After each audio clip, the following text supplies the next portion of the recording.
Bismillahirrahmanirrahim.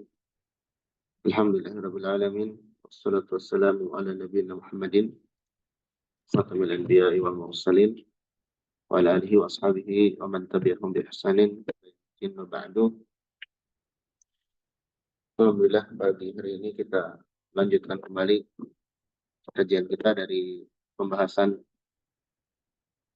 Kitab Al-Wajiz fil Adabi Syar'iyyah. Kita masih adab terhadap pencucian jiwa. Dan kita sampai di halaman 152 di poin yang ke-10. Penulis mengatakan alal muslimi, wajib atas orang muslim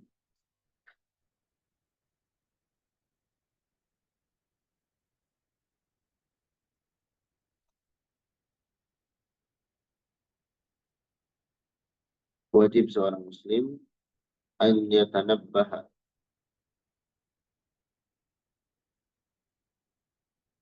agar berhati-hati,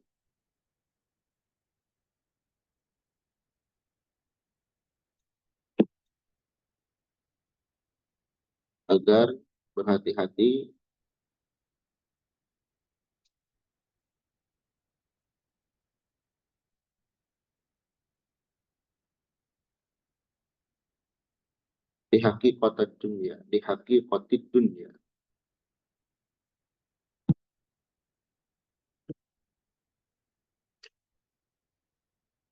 Ini harapatnya kurang pas ya. Agar dia memperhatikan, berhati-hati terhadap hakikat dunia. Binisbatil insan,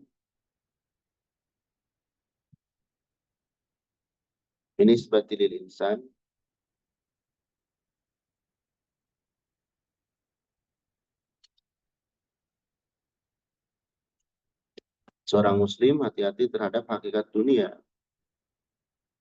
Kalau dilihat dari manusia, di dunia itu bagi manusia tidak lain tidaklah dia illa daru mururin, melainkan negeri yang lewat saja, yang cepat berlalu.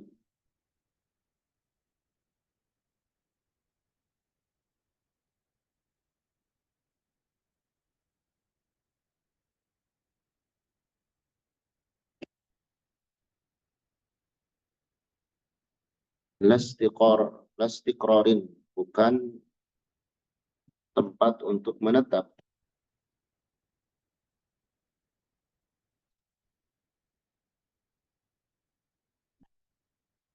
Ingat, dunia itu bukan tempat menetap. Fala yattakhidhuha dara qararin,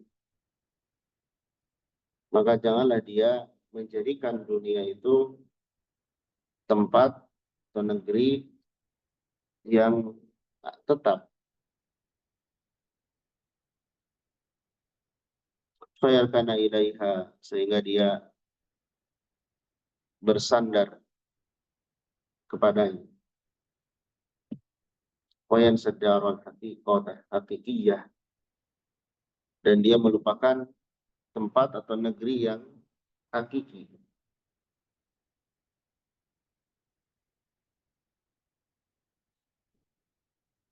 Baik, kita sedang membahas tentang tazkiyatun nufus. Tapi kenapa harus tahu hakikat dunia?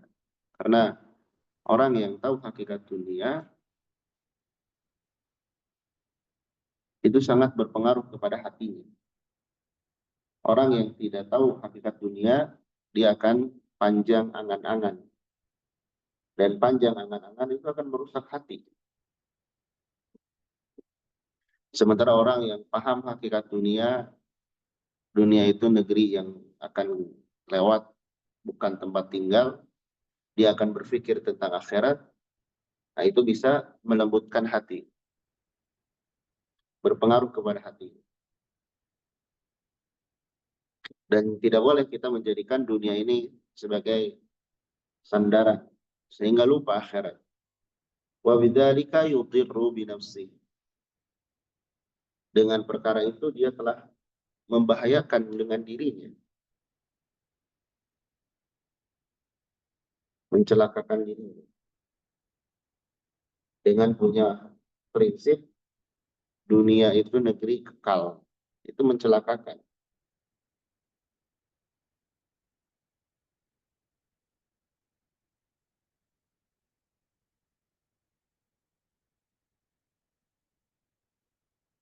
Dan merugikan akhiratnya.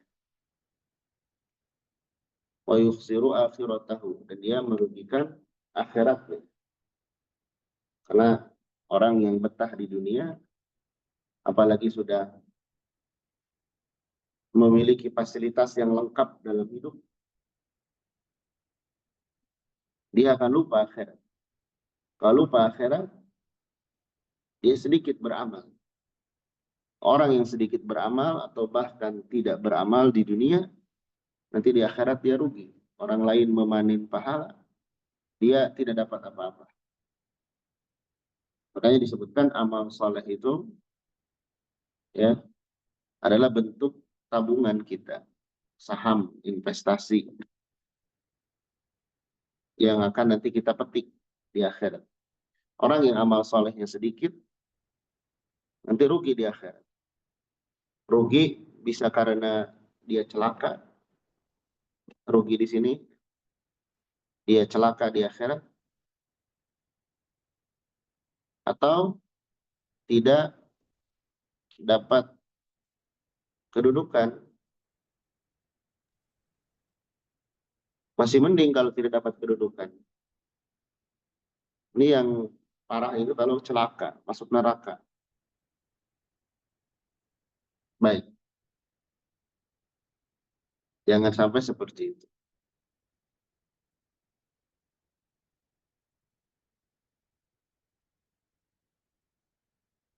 والنصوص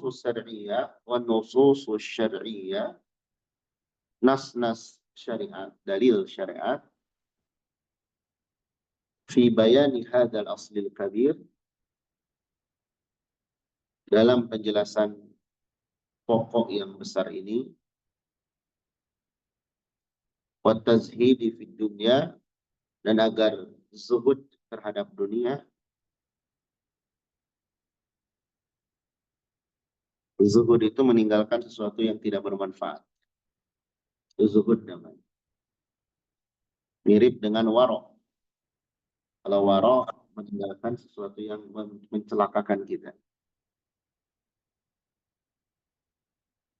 Dalil tentang hal ini kasiratun jiddan fil kitabi was sunnah. Banyak sekali. Baik di dalam Al-Quran maupun As-Sunnah. Di antaranya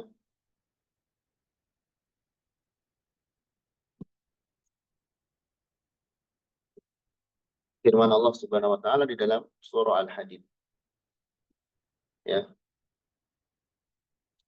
Ayat ini dengan kita memahami akhir ayatnya saja, kalau kita beriman itu sudah cukup mewakili tentang dunia. Wa mal hayatud dunya illa mata'ul ghurur. Tidak lain kehidupan dunia itu kecuali hanya kehidupan yang menipu. Ya.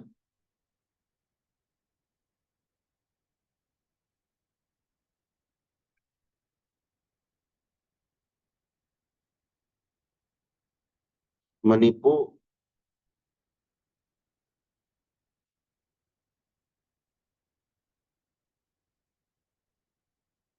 jadi kesenangannya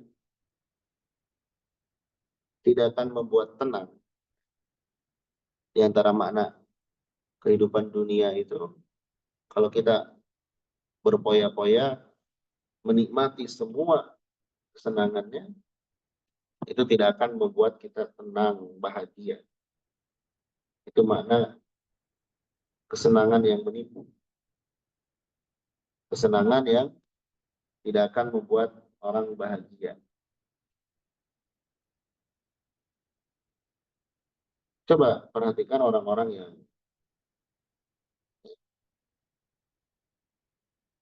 yang sering menikmati eh, dunia secara berlebihan,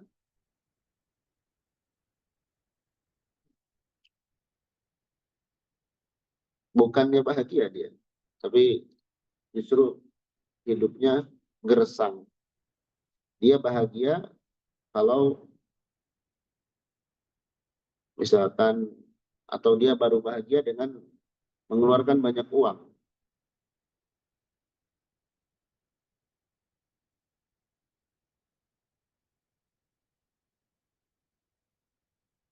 Ada juga orang yang cukup bahagia dengan ketaatan.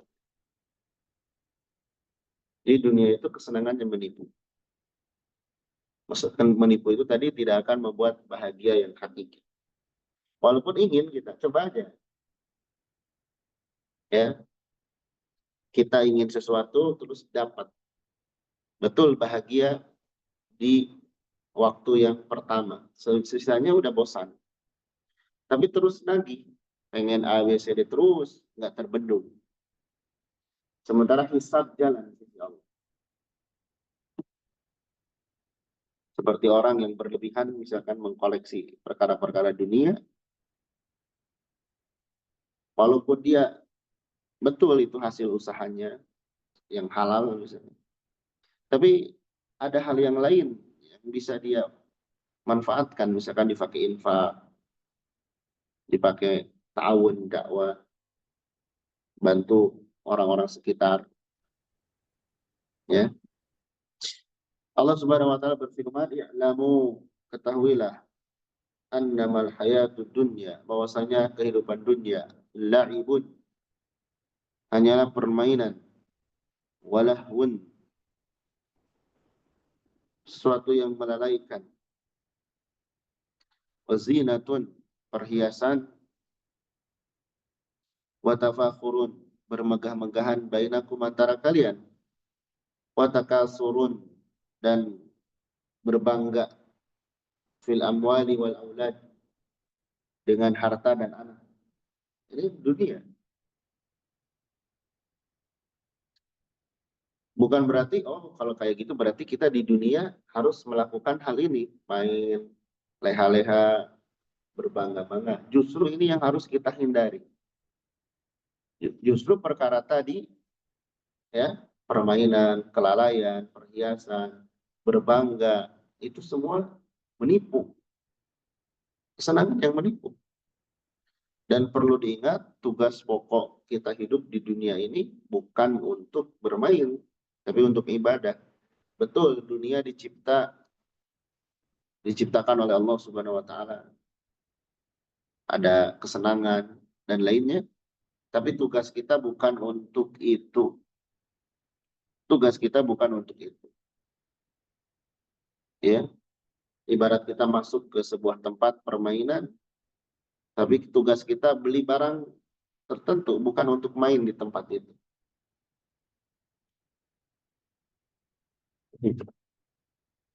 Baik. Nah ini kesibukan orang-orang pecinta dunia seperti ini.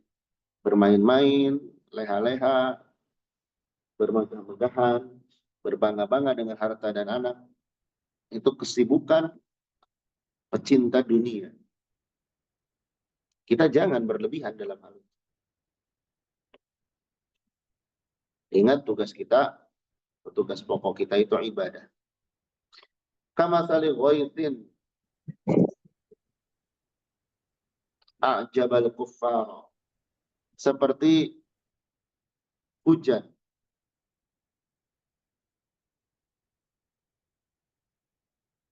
a'jabal kuffar, yang mengagumkan petani. Kufar artinya petani. Kufar di sini petani, hati-hati. Bukan orang kafir.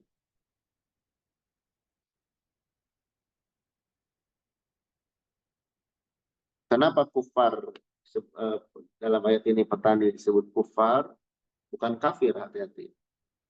Karena kalimat kafaro dalam bahasa Arab, kafaro, arti aslinya menutup. Orang kafir menutup hatinya dari agama Allah. Sehingga dia disebut kafir. Kenapa petani disebut kufar? Karena petani menutup benih dengan tanah. Nah itu dari sisi bahasa. Kata para ulama, petani dinamai dengan istilah ini karena mereka menutup tanaman dengan tanah. Jadi kufar di sini artinya petani, bukan orang kafir, hati-hati. Baik. Seperti hujan yang mengagumkan para petani, nabatuhu,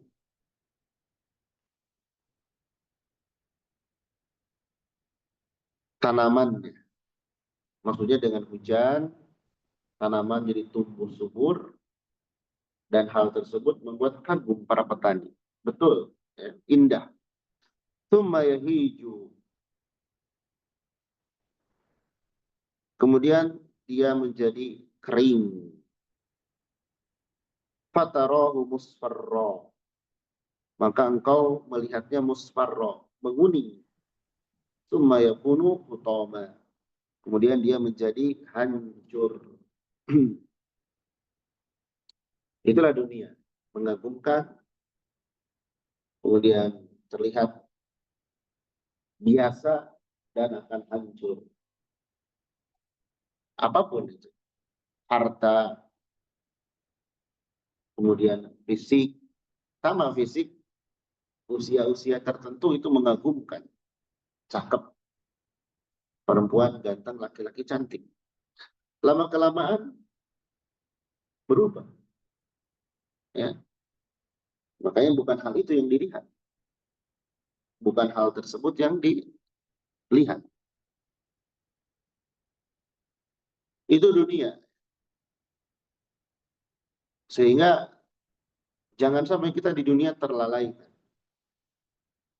Jangan tadi mengatakan, ini terserah saya dong, ini punya saya, ini hasil kerja keras saya. Kenapa? Fafil akhirati adzabun syadid. Ingat, di akhirat nanti ada siksaan yang pedih, yang keras bagi orang yang terlena dengan akhirat, dengan dunia. Ada siksaan yang keras bagi orang yang terlena dengan dunia. Tapi juga di akhirat, wa maghfiratun minallahi wa ridwan. Ada keridhaan Allah dan ada ampunan dari Allah dan keridhaannya. Ada surga. Ingat, di dunia, kalaupun kita tidak merasakan tadi kesenangan dan sebagainya, ingat di akhirat itu ada surga. Jangan khawatir nanti akan dapat. Juga kalau yang sempat terjerumus, ingat nanti Allah akan mengampuni jika bertobat. Ya. Jadi di sini ancaman dan kabar gembira. Ancaman bagi yang lalai akan diazab. Tapi di akhirat juga ada maghfirah, ampunan bagi yang tobat. Dan ada keridhaan Allah bagi orang yang bersabar. Taat, sehingga tidak terbuai dengan dunia. Nanti di akhirat dia akan merasakan lebih dari yang di dunia. Karena perkara di akhirat, kalau dibandingkan dengan dunia, hanya ada kesamaan dari sisi nama, tapi beda hakikat. Misal di dunia ada makanan namanya anggur. Di akhirat pun ada makanan namanya anggur. Namanya saja. Adapun bentuknya, rasanya itu beda. Karena rumus utama akhirat atau surga belum pernah terlihat, belum pernah terdengar, bahkan belum pernah terfikirkan. Itu kenikmatan surga. Namanya sama, ya. Tapi belum pernah ada orang yang melihat, belum pernah terdengar, dan belum pernah terbentik sedikit pun dalam hati. Juga ingat, tidak lain kehidupan dunia itu kecuali kesenangan yang menipu. Artinya, kesenangannya itu tidak akan membuat bahagia yang hakiki. Justru orang yang mengejar dunia semakin menderita. Semakin menderita. Dan nggak akan pernah puas. Seperti minum air laut. Dia minum seteguk, dia lihat, wah ini laut masih banyak. Terus diminum. Nggak akan kenyang-kenyang. Begitulah dunia. Baik. Kemudian dalam hadis dari Abdullah bin Umar radhiyallahu anhu, beliau berkata, "Akhadha Rasulullah sallallahu alaihi wasallam biman kibi." Rasul sallallahu alaihi wasallam memegang pundakku dan berkata, "Kun fid dunya ka'annaka gharib aw 'abirus sabil." Kun fid dunya, jadilah engkau di dunia ka'annaka gharib, seakan-akan engkau orang asing, aw 'abirus sabil, atau yang sedang menempuh perjalanan. Kita kalau di tempat asing, di perantauan, ya, akan mengambil kehidupan secukupnya, barang secukupnya. Nah, mungkin kita di perantauan atau sedang menempuh perjalanan, bawa banyak barang, melelahkan kita, membuat kita capek. Kita dalam artian, jadilah engkau di dunia itu seperti orang yang hanya memanfaatkan dunia untuk sekedar kebutuhan, bukan keinginan. Ingat, sesuai kebutuhan, bukan keinginan. Kalau sesuai kebutuhan, bahagia semua orang. Karena Allah akan mencukupinya. Yang repot itu kalau hidup sudah berprinsip sesuai dengan keinginan. Ini repot. Kadang ada keinginan sulit diwujudkan, stres akhirnya. Kemudian tidak sedikit yang mengambil jarul yang haram. Baik. Kemudian maka Ibnu Umar radhiyallahu anhu yaqul, dan adalah Ibnu Umar radhiyallahu anhu beliau berkata, "Idza amsayta fala tantadiris sabah." Jika engkau berada di sore hari, fala tantadiris sabah. Janganlah engkau menunggu pagi. Wa idza asbahta, dan jika engkau berada di pagi, fala tantadiris masa. Jangan engkau tunggu sore. Maksudnya dalam beramal itu jangan dinanti-nanti. Segera. Wa khudh min sihhatika limaradik. Manfaatkanlah sehatmu untuk menghadapi sakitmu. Ambillah, artinya manfaatkan keadaan sehat kita sebelum datang sakit kita. Karena sehat ini nikmat yang sering terabaikan. Wa min hayatika, dan dari hidupmu limautika, untuk persiapan kematianmu. Ini waktu. Jadi secara tidak langsung Ibnu Umar di sini ingin mengingatkan kepada kita tentang pentingnya menjaga dua nikmat yang besar. Apa itu? Nikmat waktu luang dan nikmat sehat. Ya. Nikmat waktu luang, lihat. Kalau sore hari luang, jangan nunggu besok. Kalau pagi-pagi luang, jangan nunggu sore. Kemudian manfaatkan kesehatan. Karena dua nikmat ini, waktu luang dan sehat, ini banyak menipu manusia. Orang banyak lalai terhadap hal ini. Ya. Orang banyak lalai terhadap hal ini. Tahu-tahu udah sakit, kemudian tidak bisa berbuat apa-apa, atau yang paling mengerikan, tahu-tahu sudah wafat, sementara dosa masih belum sempat tertobati, amalan bekal masih sedikit, akhirnya waliyubillah merugi di akhirat nanti.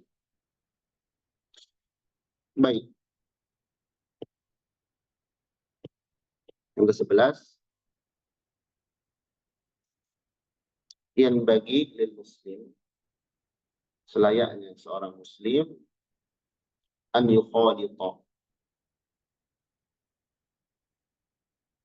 an-nas, untuk bergaul dengan manusia.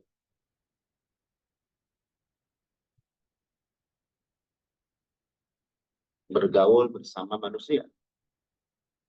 Jangan menyendiri. Fil awqatil mu'tadah, di waktu-waktu yang biasa bergaul, berkumpul. Maksudnya ketemu orang. Kadang ya tidak bisa dihindari ya, di tempat-tempat ramai. Kenal satu sama lain dengan batasan-batasan syariat. Ya. Wa yad'uwahum, dan mengajak mereka, mendakwahi mereka. Ya. Mengajak kepada kebaikan. Kalau kita ketemu orang baru, ya, kata para ulama dulu, kalau kita ketemu orang baru dan orang itu di atas kita, itu godimah bagi kita. Karena kita bisa istifadah dari mereka. Kalau kita ketemu orang baru dan sejajar atau selevel, maka itu teman mudzakarah, teman diskusi. Dan kalau kita ketemu orang yang di bawah kita, nah itu ladang kita untuk mengajak mereka. Jangan sekedar pergaulan, circle, itu yang dipikirkan gimana supaya menguntungkan duniawi saja. Ini bisa diajak kerjasama, menghasilkan uang, atau memperbesar usaha. Jangan sekedar berpikir itu saja. Tapi lihat kebaikan akhirat kita. Wa yu'allimahum, mengajarkan mereka, kalau kita memang layak untuk mengajar, dan kita melihat masyarakat di tengah-tengah kita membutuhkannya. Wa yata'allama minhum, dan belajar dari mereka. Kalau memang ada sesuatu yang bisa kita ambil ilmu dari orang-orang di sekitar kita. Kadang ada, misalkan kita tinggal di sekitar orang-orang yang berkompeten di bidang tertentu, maka kita belajar dari mereka. Ana izin dulu.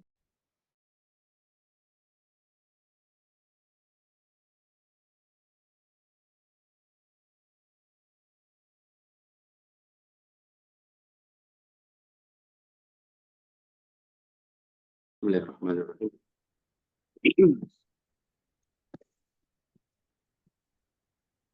Kita lanjutkan ya.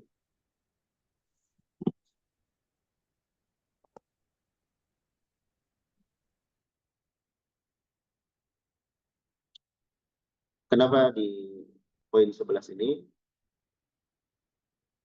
kita sedang membahas adab terhadap pensucian diri. Bagaimana jiwa kita ini agar baik. Dan di antara sebab yang bisa berpengaruh kepada jiwa itu lingkungan sekitar. Lingkungan sekitar yang baik akan menjadikan kita baik. Secara perlahan akan menular. Kalau baik ya baik.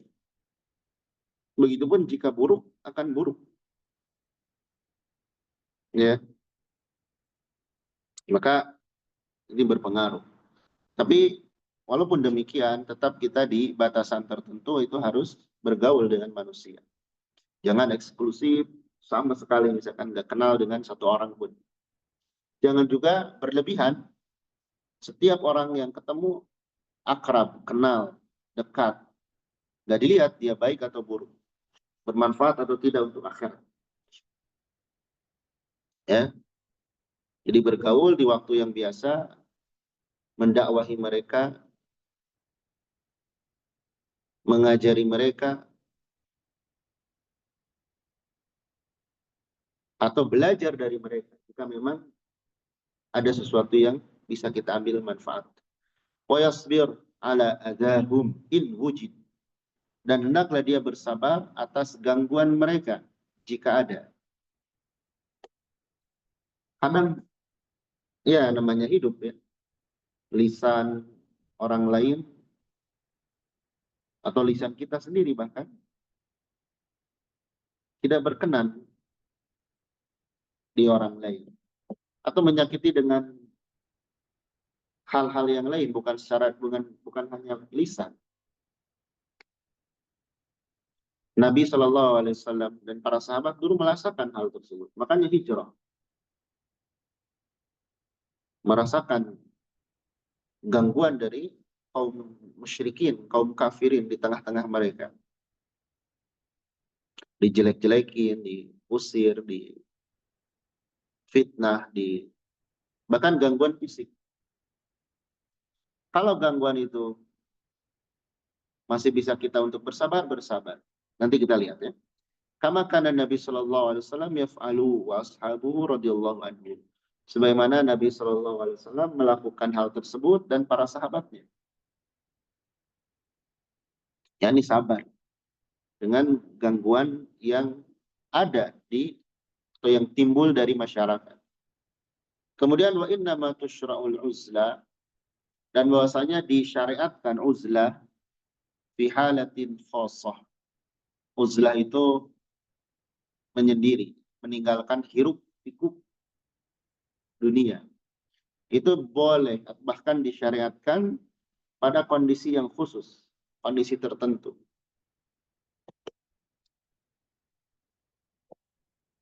Seperti apa?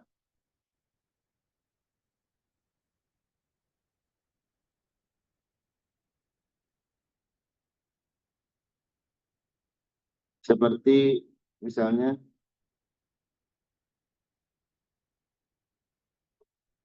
halil intisyaril fasadu, keadaan tersebarnya kerusakan, rusak akhlak, rusak moral, ya.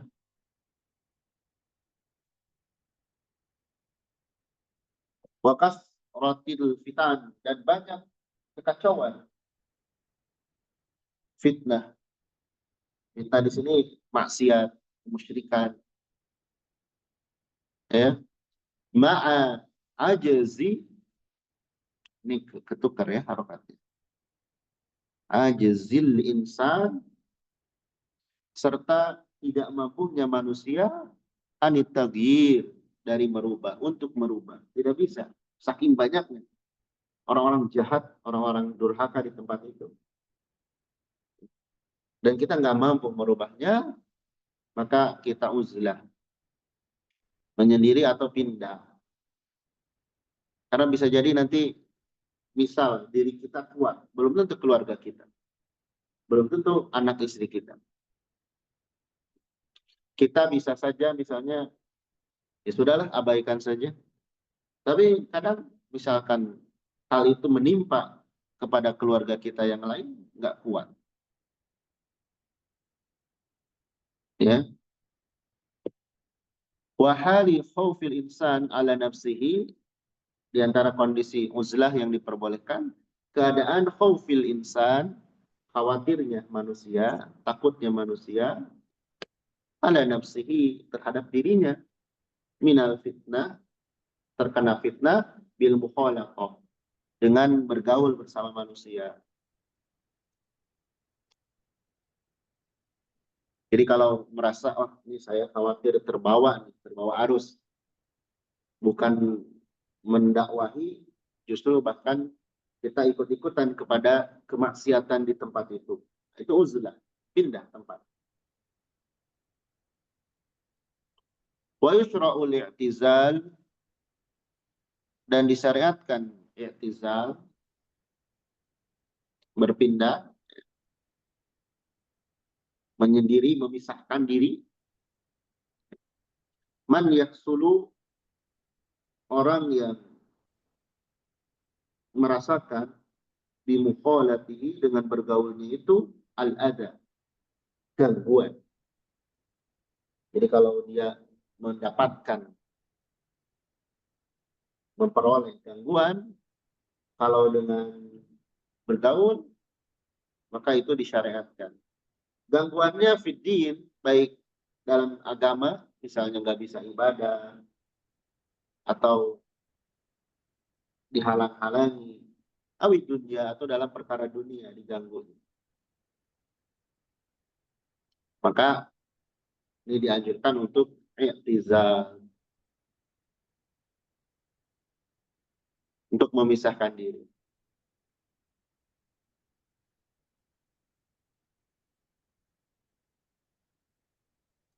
Seperti di negara-negara konflik misalnya, sebagian ulama memberikan arahan agar mereka pindah ke negeri muslim yang aman.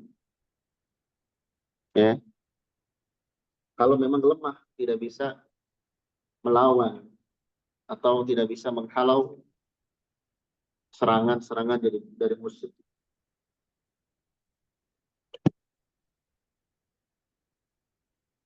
Tapi kalau di lingkungan tersebut gangguannya tidak berat, ya, maka kita bersabar itu lebih baik. Bersabar lebih baik. Nanti tiap orang bisa mengukur berapa kadar gangguan tersebut. Kalau kita masih ibadah masih tenang, usaha masih tenang, adapun hal-hal sebagian yang tidak berkenan di dalam hati kita, kita sabar dan mendakwahi mereka perlahan dan tidak sekaligus. Kemudian yang ke-12, alal muslim, wajib kepada seorang muslim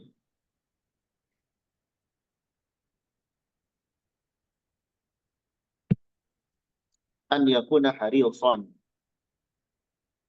agar semangat, serius. Hendaklah dia menjadi orang yang serius. Ala kulli ma min sya'ni, bagaimanapun keadaan dia,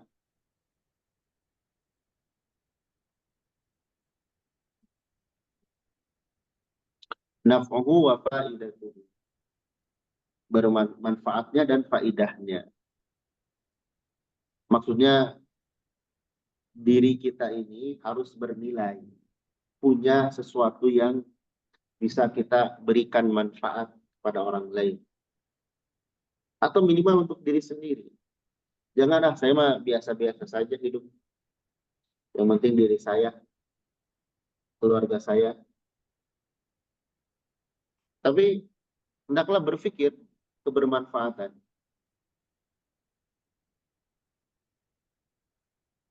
Wa min dzalik, diantaranya tanmiyatu imanihi, mengembangkan keimanannya, merawat keimanannya, wa taqwiyatuhu, dan menguatkan. Jangan cuek dengan diri kita dari sisi ruhani kita. Harus dilihat nih, ya. Wa tajannubu ma min sya'nihi an yud'ifahu, dan menjauhi kondisi-kondisi yang bisa melemahkan imannya. Kalau kita simpulkan, penguat keimanan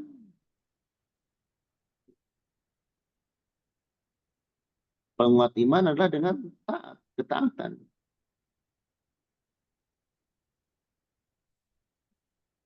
Menjauhi yang melemahkan keimanan. Ya. Pelemah keimanan, bahkan bisa menghilangkan keimanan itu dengan maksiat.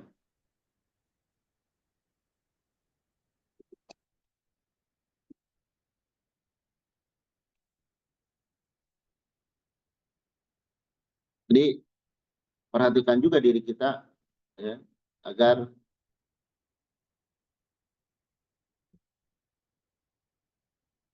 jiwa kita ini imannya terjaga. Baik. Kemudian yang kedua, an yakuna lahu nasibun minal ilmi nafi. Hendaklah bagi dirinya nasibun, ada bagian minal ilmi nafi, dari ilmu yang bermanfaat. Maksudnya kita ini harus bertambah ilmu kita. Jangan, udah saya udah kaya, udah senang, bisnis sudah jalan, anak udah sukses semua, saya udah tinggal menikmati hidup. Justru dengan kenyamanan hidup yang kita punya, manfaatkan untuk belajar. Ya. Sebagian orang berpikir, apalagi gitu. Padahal justru kalau kita diberikan kondisi yang seperti itu, ya, usaha maisha sudah tidak berpikir lagi, sudah jalan, kemudian tanggungan-tanggungan sudah terkondisikan, apalagi kecuali nyari ilmu. Jangan, nggak apa-apa, saya mah segini aja udah cukup, yang penting bisa sholat. Enggak, justru harus terus menambah ilmu, ya, ilmu yang bermanfaat. Di sini ilmu yang bermanfaat maksudnya apa? Bahwa ilmu kitab wa sunnah, yaitu ilmu Al-Quran dan sunnah. Bukan semua ilmu. Kadang ada sebagian orang yang ya Allah Subhanahu wa taala sudah berikan dia kemudahan, kenyamanan, dipakai ya hal-hal yang kurang bermanfaat. Jalan-jalan terus misalnya, liburan terus, bukan nggak boleh. Kalau sering sekali, kalau ngaji sebulan sekali, liburan seminggu 2 kali misalnya. Itu nggak baik buat jiwa kita.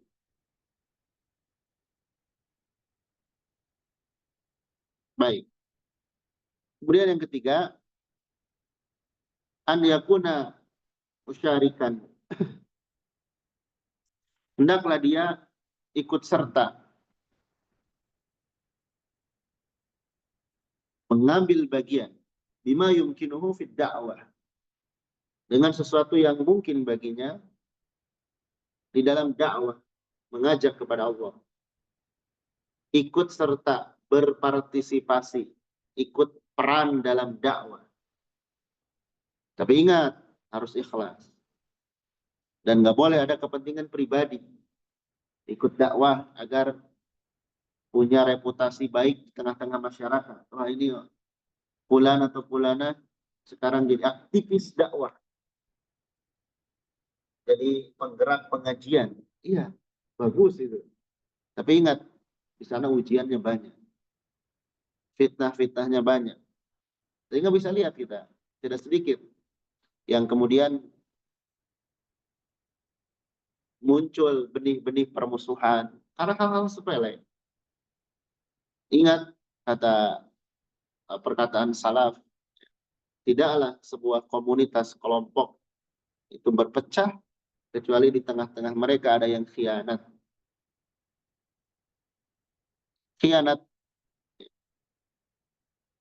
Makanya harus ada peduli dan harus kita kondisikan diri kita. Kalau kita merasa, wah saya ini kalau masuk ke dunia dakwah, kayaknya akan merusak atau membahayakan diri saya, ya sudah, cukup mendoakan saja. Atau membantu dengan hal yang lain. Lihat di sini, bima yumkinuhu. Ya. Yumkinuhu di sini umum. Bisa dengan harta,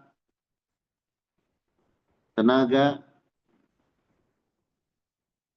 pikiran. Ya. Gak mesti misalkan masuk struktural. Jadi pengurus dakwah. Udah, misalkan kita punya harta, ini tip harta buat dakwah. Sudah. Atau punya tenaga, atau punya pikiran. Tapi harus ada peduli gitu. Jangan, udah hidupnya masing-masing. Ngapain juga ikut dakwah ngerecokin hidup orang. Nah, itu nggak ngerti tentang dakwah.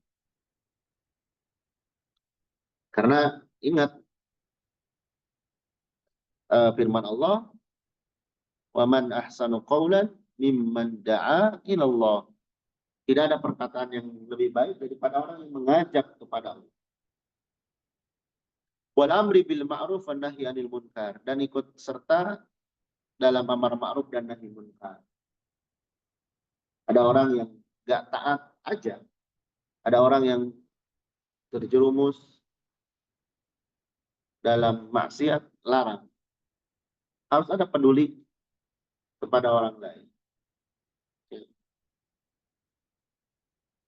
Tapi tadi niatnya juga perlu diperhatikan. Jangan ada niat-niat yang lain. Baik. Yang ketiga, yang keempat,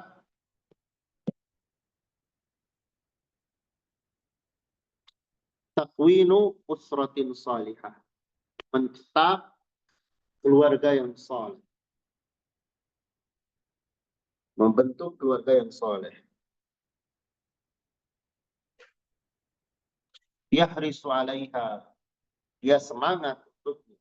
Semangat membentuk keluarga yang saleh. Wa yahutuha, dan menjaganya, merawatnya.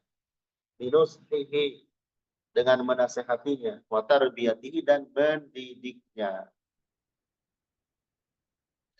Jadi membentuk keluarga saleh, baik itu kalau di keluarga, kalau orang-orangnya saleh semua, tenang hidup kita. Di sini sekedar upaya. Kalau nanti setelah kita mendakwah, mengkondisikan supaya keluarga itu saleh, menasehati, mendidik, tapi pada akhirnya tetap seperti itu, nggak berubah, ya nggak masalah. Yang penting bagaimana kita berusaha mengkondisikan. Dimulai dari diri kita sendiri, terutama yang laki-laki misalnya, atau perempuan pun sama, bisa menjadi contoh bagi keluarganya, bagi orang lain. Ya. Dan ini kewajiban, apalagi untuk laki-laki, agar membentuk keluarga yang soleh. Juga perlu diingat, di antara kenikmatan di akhirat kelak adalah berkumpul dengan keluarga. Walaupun kadang itu sebagian orang justru terpisah dari keluarganya karena beda amal. Maka sebagaimana kita ingin berkumpul hangat dengan keluarga ketika di dunia, maka jangan lupakan nanti hendaklah perkumpulan itu sampai ke bawah akhirat. Ya. An yakuna hariuson. Hendaklah dia semangat, serius. Ala islahi qalbihi. Untuk memperbaiki hatinya. Watazkiyatihi, dan mensucikannya. Ya. Cek diri kita. Apa yang harus dicek? Iman kita, sabar kita, ikhlas kita, tawakal kita, amarah kita, kemudian iri dengki kita, itu cek. Dan buang semua yang buruk-buruk. Latih amarah kita, ego kita, maka akan tenang hati kita. Dan hati yang baik, ya, itu surga dunia. Di antara surga dunia adalah hati yang baik. Makanya dia disebutkan, kan, itu simpulan baik hati. Itu memang kadang demikian, benar itu. Baik hati. Orang sekitarnya pun merasakan hal tersebut. Ya. Baik. Selanjutnya, an yakuna harisan.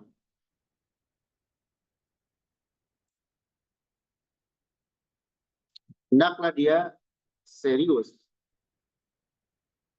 sungguh-sungguh, ala tahdzibi akhlakihi,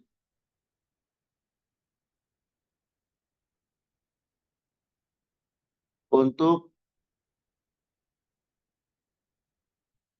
melatih akhlaknya atau mempraktikkan akhlak yang mulia, watan miyatihi, dan mengembangkannya.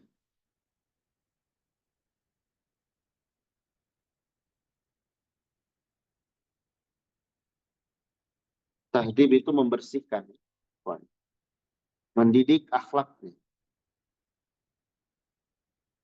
memperbaiki akhlaknya.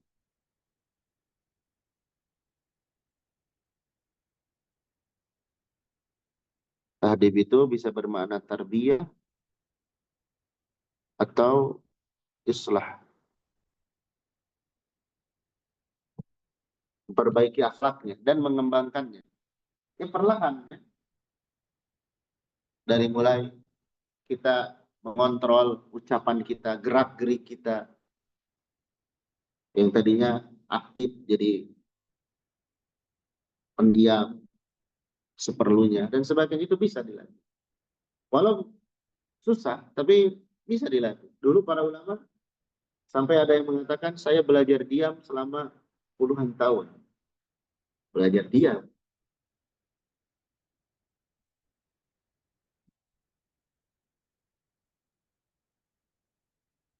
Bisa dilatih dan dididik.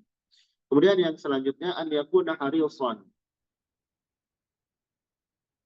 Hendaklah dia semangat, serius, ala inqadil akharin, untuk menyelamatkan orang lain minan nar, dari neraka. Kita selamatkan diri kita dengan amal soleh dan menjauhkan keburukan, juga harus peduli sama orang lain. Sebagaimana kita ingin selamat dan ingin bahagia, begitupun kita berharap orang lain juga merasakan hal seperti itu. Wa aulahum bidzalik, dan yang paling utama untuk hal tersebut, ya, siapa? Abuhu, bapak kita, orang tua kita, ibu bapak kita. Sehingga kalau kita melihat ibu bapak kita kurang dalam taat atau bahkan maksiat, kita dakwahi. Walaupun berat, paling berat mendakwahi orang tua, paling berat. Karena mereka melihat kita masih anak nih. Tapi banyak cara, berdoa atau minta dinasihati oleh pihak lain. Kemudian wauladuhu, anak-anaknya, anak-anak kita. Wa zawjahu, pasangannya. Wa ikhwanuhu, saudara-saudaranya. Wa qaribuhu, kerabat-kerabatnya. Wa jiranuhu, dan tetangganya. Ya. Yang paling pokok, semuanya pokok. Tapi yang paling penting sekali, yang paling penting sekali, karena biasanya ini orang-orang dekat, ya, sebagaimana Allah Subhanahu wa taala berfirman, ya ayyuhalladzina amanu qu anfusakum wa ahlikum nara. Jagalah diri kalian dan keluarga kalian dari neraka.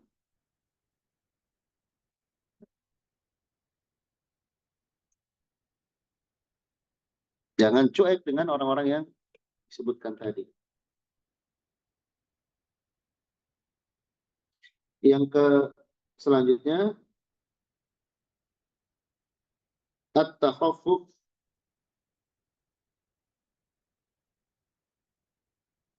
meringankan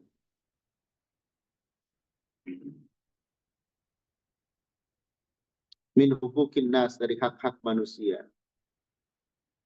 Jangan ribet jadi manusia itu. Watar zulmihim, dan tidak menzalimi mereka. Nabi itu senang orang-orang yang sederhana, yang simple, yang tidak ribet. Karena ada orang tuh yang ribet sekali, luar biasa. Ya. Padahal bisa dipermudah. Tapi karena misalkan hawa nafsunya ingin A, B, C, itu jadi ribet ya akhirnya. Orang-orang yang ribet ini dia tidak akan bahagia seumur hidup dia. Tapi orang-orang yang sederhana, yang simple, yang humble, itu biasanya bagaimanapun keadaannya dia bahagia. Dia bahagia. Baik, demikian untuk pembahasan kita. Masih tersisa beberapa pembahasan lagi. Insya Allah kita lanjutkan di pertemuan berikutnya. Kurang lebihnya mohon maaf. Semoga bermanfaat bagi kita semua. Sallallahu alaihi Muhammad. Subhanakallah wa bihamdik. Asyhadu an la ilaha illa anta wa astaghfiruka wa atubu ilaik.